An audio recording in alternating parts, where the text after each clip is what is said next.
Hello students, चलो हम आज कर रहे हैं अपना माइक्रो इकोनॉमिक्स का कंपनसेशन प्रिंसिपल। ठीक है, तो शुरू करते हैं हम अपना माइक्रो इकोनॉमिक्स में कंपनसेशन प्रिंसिपल, जो आपका वेलफेयर इकोनॉमिक्स का पार्ट है।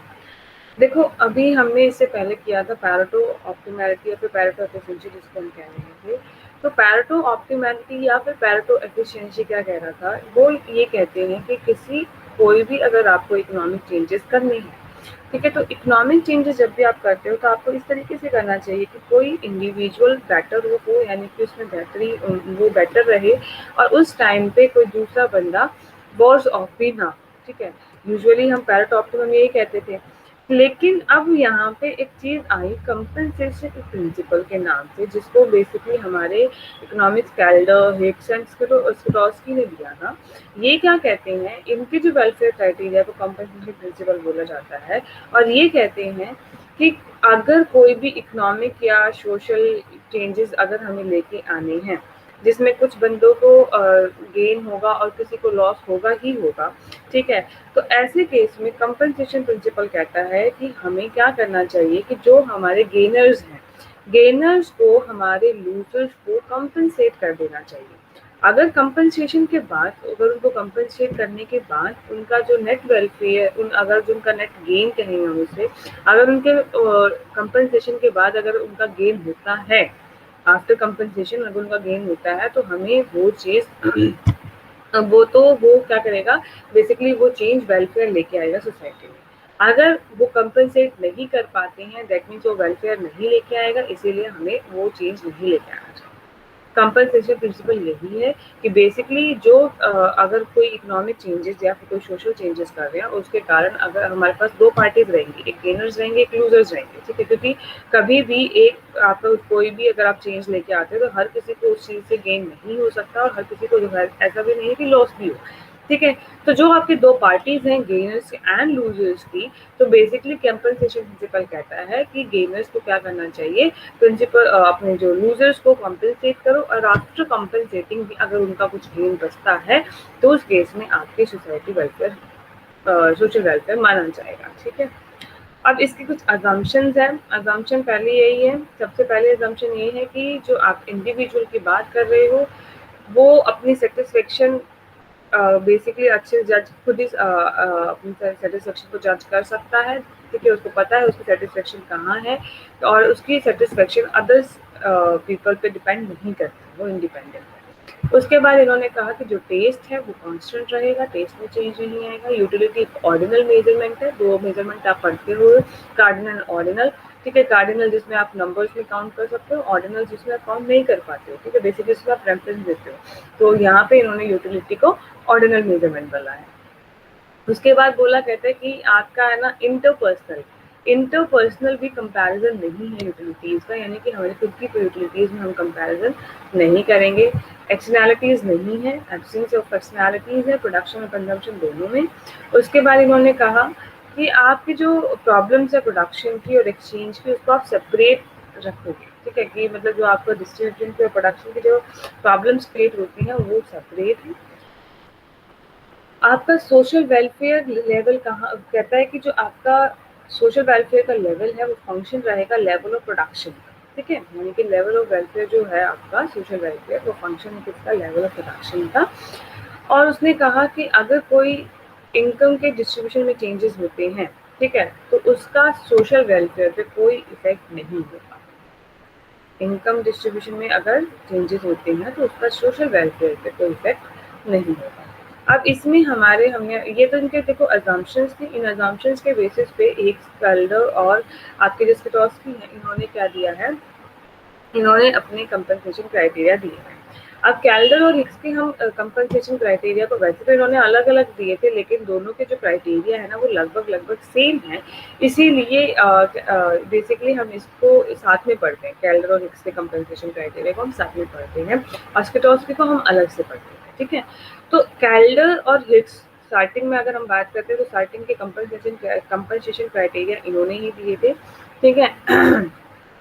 बट दोनों ने अलग अलग दिए थे। तो सबसे पहले हम बात करते हैं कि सबसे पहले जो कंपनसेशन क्राइटेरिया दिया था वो दिया था कैल्डर ने। कैल्डर बेसिकली क्या कहते हैं, कैल्डर कहते हैं कि देखो अगर आपको कोई चेंज लेके आनी है, अगर आपको कोई चेंज लेके आनी है, तो आपको पता है, हमने अभी बात करी कि दो पार्टीज रहेंगी, एक गेनर्स की रहेंगी, एक लूजर्स की रहेंगी, क्योंकि हमें पता है कि जब कभी कोई चेंजेस लेके आएंगे तो उस टाइम पे कुछ लोगों को उससे फायदा होगा और कुछ लोगों को उससे नुकसान होगा, ठीक है। तो अब नेट इंक्रीज कैसे हो सोशल वेलफेयर में, इसके लिए उन्होंने बोला कि जो हमारे गेनर्स हैं, अगर हमारे गेनर्स हमारे लूजर्स को कंपनसेट कर देते हैं, यानी कि उनके लिए अगर जो भी जितना उनका नुकसान हो रहा है उसके के लिए उनको कंपनसेशन बेसिकली पैसे के फॉर्म में ही दी जाएगी, ठीक है। तो अगर वो जो हमारे गेनर्स हैं वो लूजर्स को कंपनसेट कर देते हैं और उसके बाद भी कंपनसेशन के बाद भी अगर वो लोग अपने गेन की सिचुएशन में हैं, ठीक है, वो बेटर है अभी भी, तो उस केस में वो वेलफेयर की कंडीशन मानी जाएगी, ठीक है। ये कैल्डर ने कहा। कैल्डर का कंपनसेशन क्राइटेरिया यही है कि जस्ट अगर मान लो आपकी दो इकोनॉमिक सिचुएशन है, ए एंड बी, और बेसिकली जो आपकी ए है वो बी से आपकी फेवर की जाती है, सोशली प्रेफरेबल है बी, तो उस केस में जो आपकी ए से जो गेन मिल रहा है, अगर उस ए से जो गेन मिल रहा है उसके लिए वो आप जो उससे बेसिकली उससे जो अगर देखो दो सिचुएशंस है ए एंड बी, ठीक है। अब हमने कहा कि जो ए है वो बी से सोशली प्रेफर की जाती है, तो अब कुछ उससे अगर हम ए को चूज करते हैं तो उससे किसी को फायदा भी होगा और किसी को उससे नुकसान भी होगा। तो जिनको फायदा हो रहा है, जो हमारे गेनर्स हैं ए पॉलिसी को अपनाने वाले, ठीक है, वो जो उनसे जिनको फायदा मिल रहा है, अगर वो बी सॉरी ए से अगर हम ए को ही अपनाते हैं और उसके कारण जिनको लॉस हो रहा था, जो लूजर्स थे बेसिकली, उनको अगर गेनर्स कंपनसेट कर दें, ठीक है, तो उस केस में क्या होगा, आपके बेसिकली सोशल वेलफेयर माना जाएगा। अगर एग्जांपल्स के लिए बात करें, मान लो कोई केमिकल फैक्ट्री है किसी एरिया में, अब वो केमिकल फैक्ट्री को लगाने वाले आपके मान लो गेनर्स हैं, ठीक है, और उसके आसपास वाले जो एरिया में जो लोग रह रहे हैं वो आपके क्या हो जाएंगे, लूजर। अब जो आपके जो ऑनर्स हैं केमिकल फैक्ट्री के, अगर वो आपके लूजर्स को, जो आप उस एरिया में जो लोग रह रहे थे, जो पीपल रह रहे थे, उनको कंपनसेट कर देते हैं, तो उस केस में वो मैनेजमेंट अगर उनको कंपनसेट करने के लाइक अगर वो कामयाब हो जाती है और उसके बाद भी उनको कुछ फायदा होता है, तो उस केस में क्या होगा, आपको वो चीज़ वो बेसिकली जो केमिकल फैक्ट्री में लगाई है वो क्या होगा, आपका सोशल वेलफेयर कॉज करेगा, ठीक है। और उसके ये तो था, देखो ये है आपका कैल्डर क्राइटेरिया। अब दूसरा क्राइटेरिया है हिक्स का क्राइटेरिया। हिक्स का क्राइटेरिया इससे थोड़ा सा अलग है, थोड़ा सा इन द सेंस रिवर्स है। हिक्स क्या कहते हैं, हिक्स कहते हैं कि जब भी कोई चेंजेस आप कर रहे हो, कोई भी आप चॉइसेस लेके आ रहे हो, चेंजेस कर रहे हो, उस केस में वही हमने बात करी लूजर्स एंड गेनर्स। तो आपके क्या है, इसने बोला कि जो लूजर्स हैं वो गेनर्स को ब्राइब, जो बेसिकली जो हम कंपनसेशन बोल रहे हैं, एक तरीके की ब्राइब ही है, ठीक है। तो जो लूजर्स है ना, वो गेनर्स को ब्राइब करने में कामयाब ना हो, अगर वो नहीं हो पाते हैं तो उस केस में आपका, और उसके बाद ब्राइब करने के बाद मतलब ब्राइब करने में कामयाब नहीं हो पाते हैं और उसके बाद अगर आपका नेट वेलफेयर होता है सोसाइटी में, तो आप बेसिकली उस चेंज को लेके आओगे। तो दोनों ने बात सेम ही बोली है लगभग लगभग, कि आपने अब देखो वो कंपनसेट कर पाए, लूजर्स कंपनसेट ना कर पाए। गेनर्स, कैल्डर क्या कहता है कि आपके जो गेनर्स हैं वो कंपनसेट कर दें, और हिक्स कहते हैं कि जो आपके लूजर्स हैं वो कंपनसेट ना कर पाए, ठीक है। तो दोनों ने सेम बात बोली है, बट दोनों के जो पॉइंट ऑफ व्यू थे वो अलग थे। कैल्डर का जो पॉइंट ऑफ व्यू है वो उन्होंने गेनर्स को देख के बोला है, हिक्स का जो पॉइंट ऑफ व्यू है उन्होंने लूजर्स को देख के बोला है।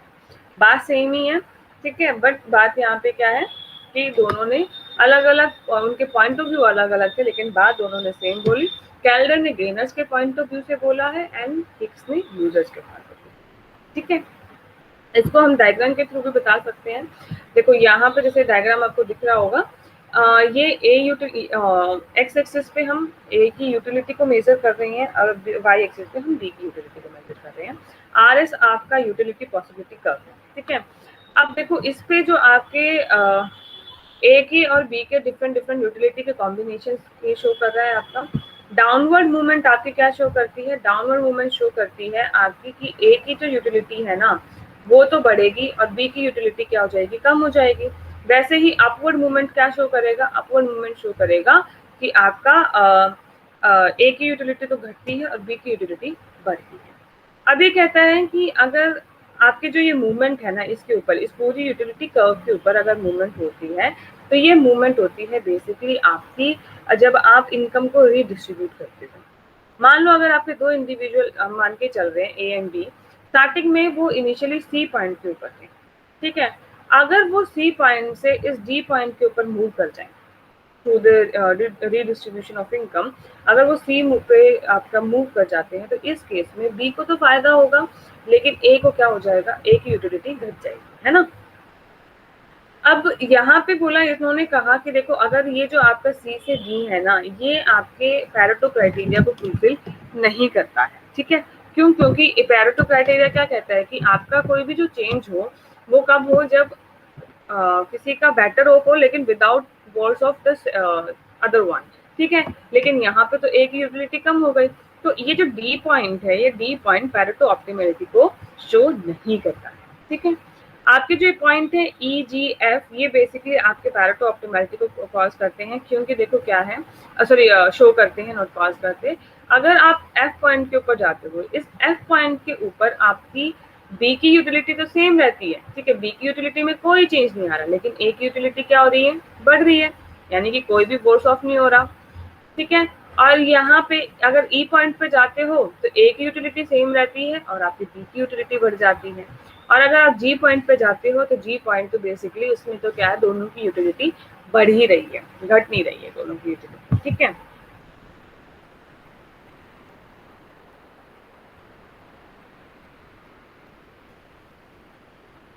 अब देखो जो हमने बात करी कि ये सी से डी पॉइंट पे जाएगा, तो अगर ये सी से डी पॉइंट पे जाता है तो उस केस में इंडिविजुअल बी को हमने बोला था कि भाई जो बी है उसको उसकी यूटिलिटी बढ़ रही है और ए की घट रही है। तो according to Kaldor Hicks criteria अगर वो उसको आपके बेसिकली जो बी है जो कि यहाँ पे गेनर है, अगर जो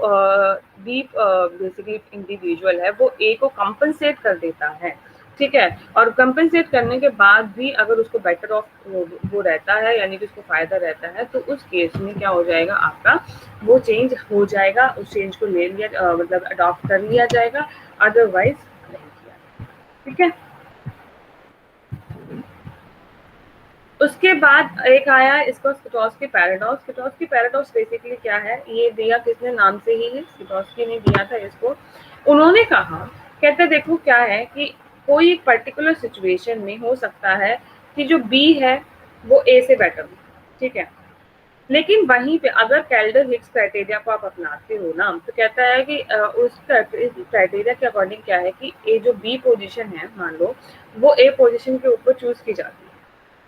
वहीं पे कोई और सिचुएशन में क्या हो जाएगा कि जो ए है वो बी से चूज कर ली जाए सेम क्राइटेरिया के अकॉर्डिंग, तो यानी कि कोई कंसिस्टेंसी नहीं रही। तो ये जो कंसिस्टेंसी नहीं है ना, ये जो कॉन्ट्राडिक्शन है कि भाई एक सिचुएशन में ए तो बी से प्रेफर किया जा रहा है और बी ए से प्रेफर किया जा रहा है, इसको ही स्किटोस्की पैराडॉक्स बोलते हैं, ठीक है। ये सबसे पहले दिया स्किटोस्की ने दिया था, तो इसीलिए इसको स्किटोस्की पैराडॉक्स बोलते हैं, ठीक है। ये आपको डायग्राम के थ्रू देखो कैसे बताएंगे हम इसमें, डायग्राम के थ्रू ऐसे बताओगे कि देखो अगर कोई ए की यूटिलिटी एंड बी की यूटिलिटी मेजर करी जा रही है आपकी X axis and Y axis के रिस्पेक्टिवली, ठीक है। ये सी जो सी डी,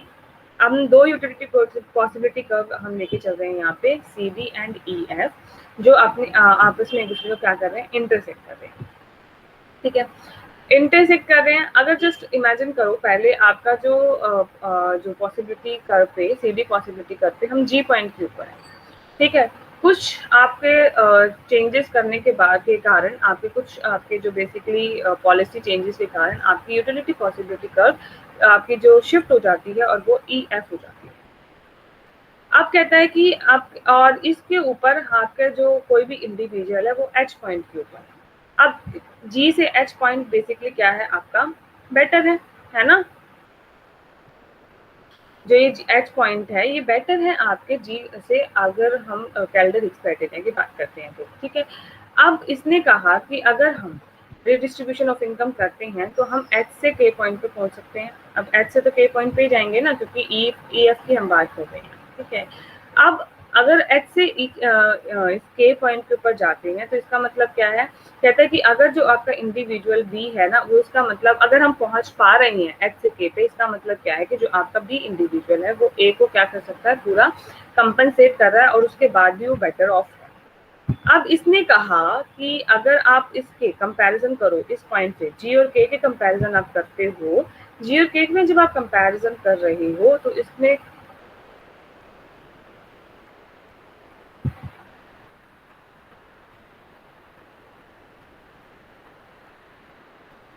ठीक है। तो देखो अभी अगर हम इस के पॉइंट की बात करते हैं तो ऑब्वियसली बात है, जी पॉइंट नीचे है, के पॉइंट ऊपर है, दैट मीन्स ये चेंज बेसिकली ये सिचुएशन आपकी बेटर, ठीक है। यहाँ पे कि यानी कि आपका कैलेंडर क्राइटेरिया पूरा फुलफिल हो रहा है।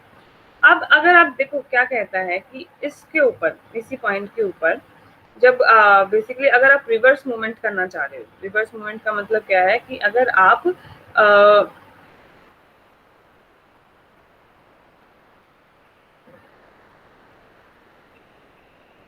कहता है अगर आप रिवर्स मूवमेंट करना चाहते हो, किस रिवर्स मूवमेंट यानी कि जब आप बैक आते हो, कैसे कि आप एच पॉइंट से, इस एच पॉइंट से अगर जी पॉइंट पे आप आते हो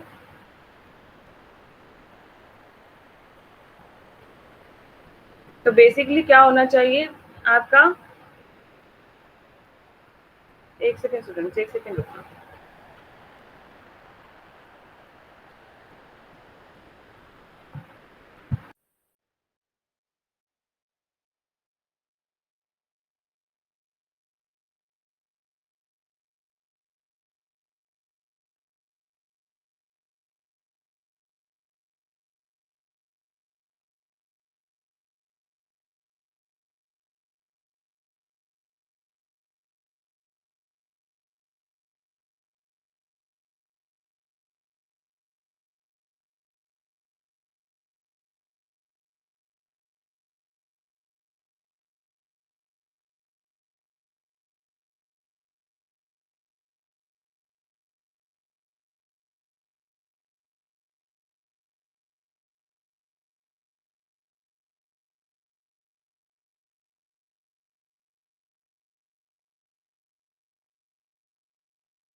हाँ जी, तो देखो हमने कहा, क्या कहा कि अगर रिवर्स मूवमेंट होती है, रिवर्स मूवमेंट होती है तो अगर वो आपका बेसिकली क्या है कि जी एच से दोबारा जी पॉइंट पे चला जाए, ठीक है। अब अकॉर्डिंग टू कैल्डर क्राइटेरिया आपका जो जी एच पॉइंट है, ठीक है, वो जी पॉइंट से सॉरी जो जी पॉइंट है वो आपका एच पॉइंट से बेटर है। अब यही बात इन्होंने कही कि देखो पहले तो हम कह रहे थे कि जी एच से बेटर है, ठीक है, और अब हम कह रहे हैं कि एच जी से बेटर है। तो यही जो आपका जो बेसिकली कॉन्ट्राडिक्शन है ना, इसको ही आपका स्किटोस्की का ने नाम दिया स्किटोस्की पैराडॉक्स। मतलब बेसिकली कि क्या है कि जो इसके कैल्डर इसके जो क्राइटेरिया है जिसमें कॉन्ट्राडिक्ट हुआ, उनकी उनकी ही बात थी। जब एक पॉइंट बेसिकली क्या है कि हम बोल रहे हैं कि पहले ये सोशली प्रेफरेबल है, जिसमें हमने बोला था कि जी प्रेफर कर रहे हैं हम एच से, लेकिन फिर बाद में हमने बोल दिया कि भाई ये तो आपका एच जी से बेटर है। तो यही जो इनका कॉन्ट्राडिक्शन है, यही जो इन्होंने अपनी बात में जो बात बेसिकली कॉन्ट्राडिक्ट हुआ है उनकी बात की, पहले तो हमने बोला जी एच से बेसिकली प्रेफर कर रहे हैं और उसके बाद हम कह रहे हैं कि एच जी से प्रेफर हो रहा है। तो इसको ही नाम दिया स्किटोस्की पैराडॉक्स, ठीक है। उसके बाद है आपका Scitovsky double criteria. Scitovsky double criteria Kaldor is compensation criteria में जो बेसिकली कॉन्ट्राडिक्शन आया उसको रिमूव करते हैं। ये कहते हैं कि भाई देखो सबसे पहली बात क्या है कि आपका जो कैल्डर स्पेक्ट जो कैल्डर टेक्स्ट है वो पूरा होना चाहिए। दूसरा इन्होंने बोला कि आपके जो जो बेसिकली जो रिवर्सल टेस्ट है ना वो भी नहीं होना चाहिए, in the sense non fulfilment होना चाहिए रिवर्सल टेस्ट का। बेसिकली क्या कहते हैं, ये कहते हैं कि कोई भी आपके क्या है कि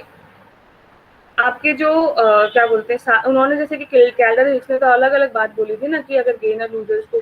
बेसिकली कंपनसेट कर दिया, लूजर आपके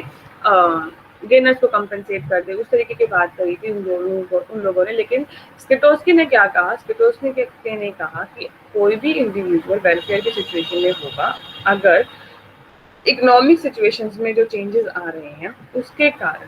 क्या हो, मतलब अगर इंक्रीज हो इकोनॉमिक सिचुएशंस में, ठीक है, अब कब होगा, जब गेनर्स और लूजर्स को कंपनसेट कर दे एक्सेप्ट करने में कि भाई हम ये आपकी पॉलिसी बनाएंगे या फिर ये चेंजेस आएंगे और इसके कारण आपको फायदा होगा, ठीक है, यानी कि आप इस बेसिकली पॉलिसी को या फिर इस प्लान को आप एक्सेप्ट कर लो। साथ ही साथ जो लूजर्स है ना, वो लूजर्स क्या ना कर पाए, उनको ब्राइब ना कर पाए कि भाई हमें तो मतलब जो भी उनका जो बेसिकली जो भी वो प्लान चाह रहे थे या फिर जो पॉलिसी चाह रहे थे उसके रिगार्डिंग वो उनको ब्राइब ना कर पाए। यानी कि दोनों को मिक्स कर दिया स्किटोस्की ने, आपके कैल्डर को भी और हिक्स को भी, ठीक है। कैल्डर क्या कहते थे कि आपके गेनर्स क्या कर पाए, उनको कंपनसेट कर पाए, तो उनका पहला यही बोला इन्होंने कि कैल्डर जो आपके बेसिकली आपके जो गेनर्स हैं वो उनको क्या कर पाए, गेनर्स लूजर्स को कंपनसेट कर पाए एक्सेप्ट करने के लिए, और साथ के साथ जो लूजर्स हैं वो गेनर्स को ब्राइब ना कर पाए, ठीक है। डबल क्राइटेरिया को इन्होंने डायग्राम से थ्रू शो किया, वही दो आपके यूटिलिटी पॉसिबिलिटी कर्व्स हैं C D and E F. But यहाँ पे आप देखना कि यहाँ पे ये लोग ये जो आपके सॉरी जो यूटिलिटी पॉसिबिलिटी कर्व है ये इंटरसेक्ट नहीं हो रहे हैं, ठीक है। आपके एक्स एक्सिस पे ए की यूटिलिटी, वाई एक्सिस पे आपकी बी की यूटिलिटी, ठीक है। अगर आप देखो इन्होंने बोला कि अगर कोई आप स्टार्टिंग में अगर जिस जी पॉइंट पे हो और अगर कोई नई पॉलिसी आपकी अपनाई जाती है यानी कोई नया प्लान अपनाया जाता है तो उसके कारण क्या है, आपकी जो मूवमेंट होगी आपकी यूटिलिटी पॉसिबिलिटी कर्व से, तो जी से आप एच पॉइंट पे आ गए। अब एच जो है वो आपका अगले नेक्स्ट जो आपका फर्दर जो आपका यूटिलिटी पॉसिबिलिटी कर्व है यानी कि ई एफ उसके ऊपर है। अब अगर आप कोई रिच डिस्ट्रीब्यूशन इनकम होती है दो इंडिविजुअल्स के बीच में तो वो एच से के पॉइंट पे चला जाएगा ना, जो आपका के है वो बेटर है जी से, ठीक है, क्योंकि इसमें क्या है आपकी दोनों की ही पॉसिबिलिटी जो सॉरी दोनों की जो यूटिलिटी है वो क्या होती है आपकी इम्प्रूव हो रही है यानी कि बढ़ रही है दोनों की, ठीक है। तो यहाँ पे ये कैल्डर हिक्स क्राइटेरिया को भी आपका बेसिकली फुलफिल करता है और उसके बाद यहाँ पे आप देखोगे तो ये रिवर्स भी नहीं जाता, ठीक है, यानी कि जो ये नॉन रिवर्सल जो टेस्ट था उसको भी आपका फुलफिल करता है, ठीक है। तो यही थे आपके कंपनसेशन प्रिंसिपल, ठीक है, जिसमें आपने दो को पढ़ना है, कैल्डर एंड हिक्स को स्टार्टिंग में, ठीक है। कैल्डर क्या कहते हैं कि हाँ कोई भी चेंज लेके आएंगे तो वो चेंज लेके आओ अगर आपके बेसिकली वो चेंज से अगर जो गेनर्स हैं गेनर्स को फायदा हो रहा है और गेनर्स क्या कर रहे हैं लूजर्स को कंपनसेट कर पा रहे हैं और फिर भी बेटर ऑफ है तो वो चेंज वेलफेयर हो जाएगा। हिक्स क्या कहते हैं, हिक्स ने लूजर्स के पॉइंट ऑफ व्यू से बोला, लूजर्स क्या कहते हैं उनके पॉइंट ऑफ व्यू से क्या बोला उन्होंने कि अगर लूजर्स गेनर्स को ब्राइब ना कर पाए, ठीक है, अगर कोई चेंज नहीं कर पा जो भी चेंज लेके आ पा रहे हैं और उसमें वो इस लायक नहीं है, ये स्टेबल नहीं है कि वो आपके गेनर्स को बेसिकली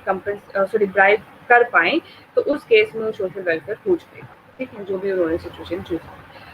और स्किटोस्की ने क्या कहा, स्किटोस्की पैराडॉक्स आता है पहले, स्किटोस्की पैराडॉक्स क्या कहता है कि जो ये नॉन इनका बेसिकली जो कैल्डर हिक्स है ना Calder Hicks criteria basically inconsistent है, ठीक है, कॉन्ट्राडिक्ट करता है अपनी ही बात को। तो ये जो कॉन्ट्राडिक्शन है कि आप एक सिचुएशन मतलब अगर ए एंड बी दो आपकी सिचुएशन है तो अगर एक बार ए बी से प्रेफर की जा रही है तो उस कैल्डर हिक्स क्राइटेरिया के रिगार्डिंग ही बी ए को भी प्रेफर कर सकता है किसी दूसरी सिचुएशन में। तो ये जो नॉन इनकंसिस्टेंसी है यही स्किटोस्की पैराडॉक्स है। स्किटोस्की डबल क्राइटेरिया क्या कहता है, स्किटोस्की डबल क्राइटेरिया ने बेसिकली कैल्डर और हिक्स को दोनों को मिला के बोल दिया कि भाई गेनर्स और लूजर्स को कोई भी वेलफेयर चेंज होगा अगर गेनर्स लूजर्स को कंपनसेट कर पाए और वही साथ ही साथ लूजर्स गेनर्स को ब्राइब ना कर पाए तो उस केस में सोशल वेलफेयर बेसिकली जो भी आपने पॉलिसी या प्लान लिया है वेलफेयर के लिए वो पॉसिबल है, उससे वेलफेयर हो सकता है, ठीक है।